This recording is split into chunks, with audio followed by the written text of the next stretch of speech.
नमस्कार। भाषा ज्ञान पर आधारित हमारे चैनल हिंदी जगत में आपका स्वागत है। आज हम आपके लिए लेकर आए हैं परियोजना कार्य यानी कि प्रोजेक्ट वर्क पर आधारित ऐसा वीडियो जिसके लिए स्टूडेंट्स के द्वारा विशेष आग्रह किया जा रहा था। परियोजना कार्य, जिसे हम दूसरे शब्दों में प्राकल्य कार्य भी कहते हैं और अंग्रेजी में हम इसे प्रोजेक्ट वर्क के नाम से जानते हैं। आज लगभग सभी कक्षाओं में इसे अनिवार्य कर दिया गया है। परीक्षाओं में आंतरिक मूल्यांकन के अंतर्गत 10 अंकों का परियोजना कार्य दिया जाता है। चूंकि यह सभी विषयों में दिया जाता है और हम 10 में से पूरे 10 अंक प्राप्त करना चाहते हैं, तो इस हेतु हमें निम्नलिखित बिंदुओं पर विशेष ध्यान देना होगा। हमेशा निश्चित आकार का प्रोजेक्ट पेपर या शीट्स यूज करें। कलरफुल ड्राइंग शीट्स भी यूज की जा सकती हैं, पर ये सभी हमारी फाइल के आकार के ही हों, ना तो छोटे हों ना ही बड़े बाहर निकलते हुए। सबसे पहले परियोजना हेतु समस्त विषय सामग्री का निर्धारण कर लें। प्रोजेक्ट फाइल में यूज होने वाले पूरे कंटेंट का क्रम सुनिश्चित कर लें ताकि अनुक्रम में उसे लिखा जा सके। सभी शीर्षकों को थोड़ा बोल्ड हाईलाइट करें। कलरफुल पेन भी यूज किए जा सकते हैं और फॉन्ट स्टाइल भी बदला जा सकता है। तथ्यों को विस्तार देते हुए शब्द बहुत पास पास या छोटे छोटे ना लिखें। एक पृष्ठ पर अत्यधिक सामग्री ना लिखें। जहां तक संभव हो सीमित शब्दों में अधिक बात कहने का प्रयास करें।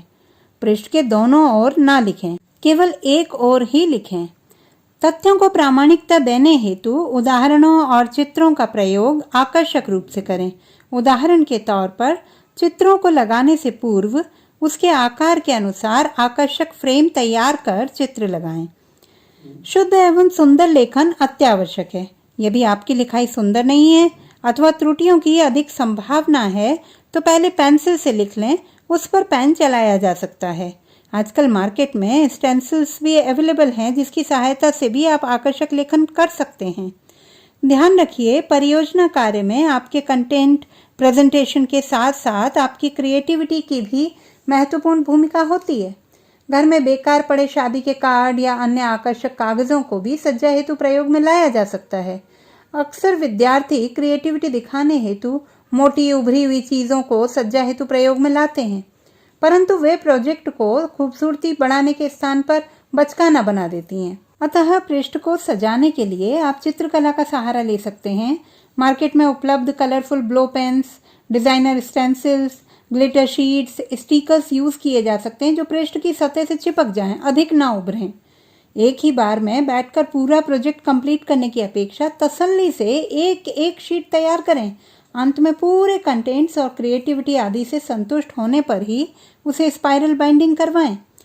मेरे पास यहाँ हिंदी की कुछ प्रोजेक्ट फाइल्स उपलब्ध हैं। आइए देखते हैं और समझते हैं कि प्रोजेक्ट फाइल में कैसे और क्या क्या लिखा जाए। सबसे पहले बात करते हैं प्रोजेक्ट के फ्रंट पेज यानी कि मुख्य पृष्ठ की।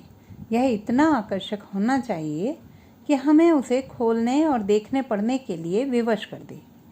यहाँ मैंने 3 फाइल ली हैं, जिनमें से मध्य वाली फाइल जो है मैं आपको पूरी दिखलाने वाली हूँ।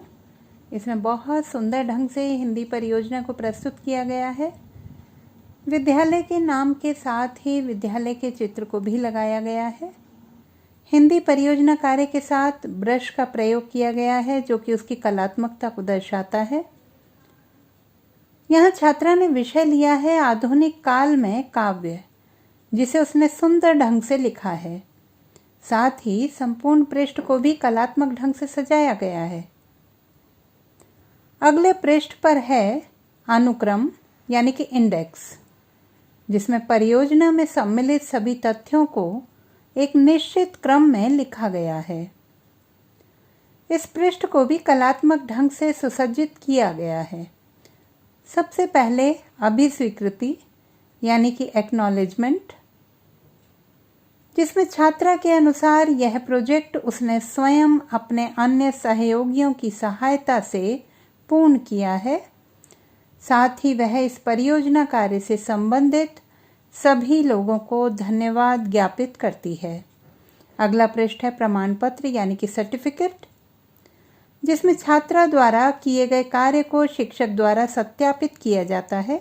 ध्यान दीजिए, इस पृष्ठ पर शेष रिक्त स्थान को भी छात्रा द्वारा कलात्मकता से पूर्ण किया गया है। बढ़ते हैं अगले पृष्ठ की ओर। यहाँ से विषय का प्रारंभ होता है। छात्रा ने क्योंकि आधुनिक काल में काव्य विषय का चयन किया है, अतः इससे पूर्व हिंदी साहित्य के विषय में यहाँ संक्षिप्त जानकारी दी गई है, जिसमें उसने चारों कालों का भी स्पष्ट उल्लेख किया है। अगले पृष्ठ पर आधुनिक काल की संक्षिप्त रूपरेखा कलात्मक ढंग से प्रस्तुत की गई है। आगे बढ़ते हुए आधुनिक काल के प्रमुख कवियों, छायावाद के आधार स्तंभ तथा आधुनिक काल की प्रमुख कविताओं का उल्लेख किया गया है। इस पृष्ठ को भी बहुत ही सुंदर कलात्मक ढंग से उभारा गया है। अगले पृष्ठ से प्रारंभ होती है आधुनिक काल के कवियों की यात्रा। सबसे पहले लिया गया है रामधारी सिंह दिनकर जी को, जिनके चित्र को बहुत ही आकर्षक ढंग से इन्होंने यहाँ लगाया है। साथ ही कवि का सामान्य परिचय एवं जीवन परिचय भी दिया गया है।